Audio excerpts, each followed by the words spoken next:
Exemple, un garçon nommé Jamel était tombé fou amoureux d'une fille qui habitait son quartier. Mais comme il ne pouvait pas l'approcher à cause des nombreux frères qui surveillaient farouchement sa virginité, la virginité chez nous c'est le capital, hein. C'est le CAC 40, hein. Alors, il l'aimait de loin. Il y avait environ une centaine de mètres qui séparaient les balcons de leurs appartements respectifs. Pendant les 4 ans qu'a duré leur histoire d'amour unilatéral, c'était la distance qui allait toujours les séparer. Jamel, tous les matins, se levait à la même heure qu'elle, il s'habillait, prenait son petit déjeuner, se coiffait en lui parlant dans le miroir. « Ya l'Aziza quand je t'attrape !»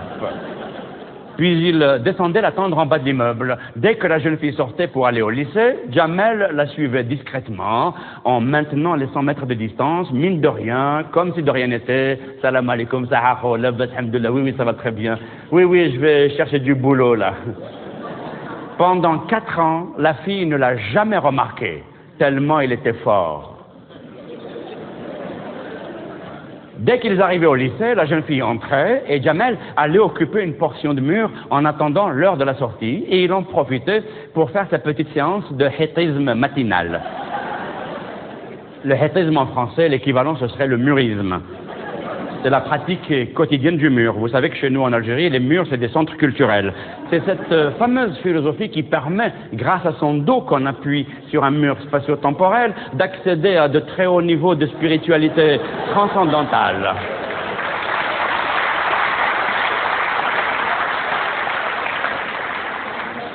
En pratiquant 8 à 12 heures par jour sérieusement, on peut accéder au hétisme zen. Jamel, à 15 ans, était déjà 4e dan. À midi, quand la jeune fille sortait pour aller déjeuner chez elle, Jamel la suivait. L'après-midi, quand elle repartait au lycée, il la suivait de nouveau, et ainsi de suite. Pendant les week-ends, quand elle allait faire ses courses ou tout simplement allait se promener en ville, Jamel la suivait partout où elle allait. Et si par hasard, durant ses promenades, elle entrait dans une pâtisserie, Jamel attendait qu'elle eût quitté la boutique, puis il se précipitait à l'intérieur et demandait au vendeur « Je voudrais la même chose que la demoiselle qui vient de sortir, s'il vous plaît. » « Un baba au rhum oui. Avec des leguezouz oui. Et oui, parce que le baba au rhum chez vous, il est au rhum. Mais nous, les Algériens, comme on ne peut pas boire d'alcool, le baba au rhum, c'est avec de la limonette guezouz. C'est du baba au rhum halal. Il est aromatisé. C'est un peu comme le jus d'orange, hein. Vous savez que chez nous, pendant 30 ans, on a eu un régime unique, un parti unique, un président unique, une pensée unique, mais on avait également un jus de fruits unique. Sur le marché, il n'y avait que du jus d'orange. Et pendant 30 ans, à force d'en acheter, toujours, les gens, plus tard, quand le pays s'est ouvert aux autres jus, ils ont tellement pris l'habitude, quand ils rentraient dans les magasins, ils disaient vous avez du jus d'orange d'abricot ?»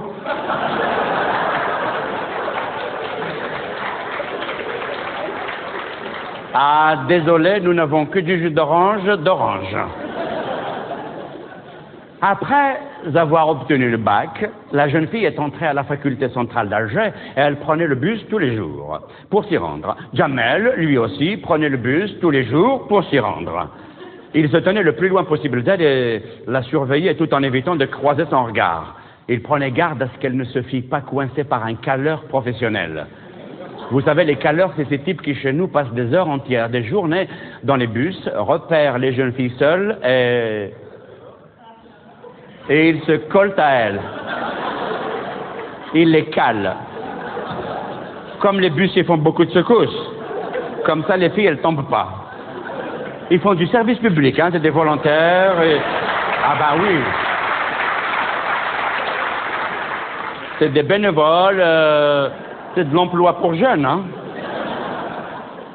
Comme les bus sont toujours bondés de monde, ces petits malins savent très bien que leurs victimes n'iraient jamais se plaindre d'être serrées de trop près. C'est une méthode d'approche de l'autre sexe qui est basée sur la pudeur, le non-dit, ainsi que sur le respect de l'opinion de l'autre, puisque de toute façon l'autre n'a pas la liberté d'avoir une opinion. Alors il arrive parfois, comme ça, tout d'un coup, que dans un bus, il n'y ait que des caleurs. Tout d'un coup, il y a 70 caleurs et aucun objet de calage. Alors le type, il arrive le matin très tôt, il est bien habillé, il est parfumé, il prend sa place, il vient faire ses 8 heures de calage, normal, et rien que des moustaches partout. Et il attend, il espère, il se dit, tiens, peut-être que dans le prochain arrêt, il y en va y en avoir une ou deux qui vont monter. Prochain arrêt, Walou, c'est un lot supplémentaire de caleurs qui monte.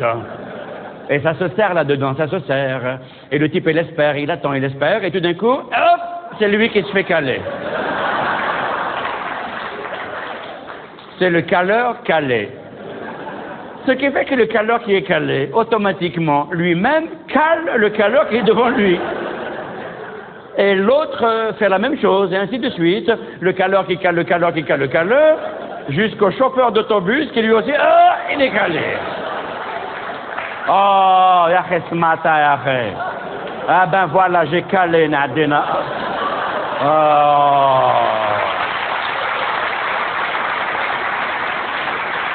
Alors, parfois, les caleurs calent des femmes voilées, mais souvent, les femmes voilées ne sont pas des femmes. Et si jamais la fille qui est calée n'est pas contente et qu'elle se révolte et qu'elle se plaigne, le caleur ne perd jamais son sang-froid. C'est un transport public, collectif, démocratique et populaire. Eh ben, t'as qu'à changer de place, ma sœur. C'est comme ça, hein, chez nous, on est tous frères et sœurs. C'est l'inceste national.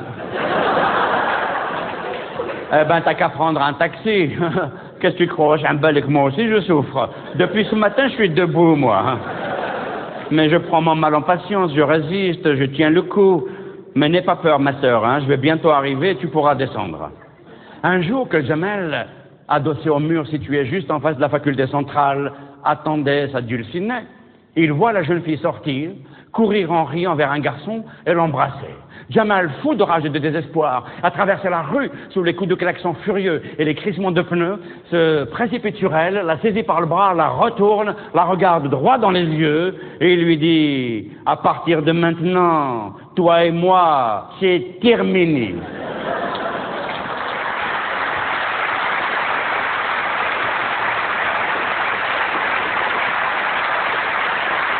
Un dimanche après-midi, je suis allé au Cinémonde voir La Guerre de Troie avec Steve Reeves. Les péplums faisaient fureur à l'époque. La valeur d'un film se mesurait aux dimensions des biceps du héros, dessinés sur l'affiche. Pour nous, un grand acteur était un acteur musclé.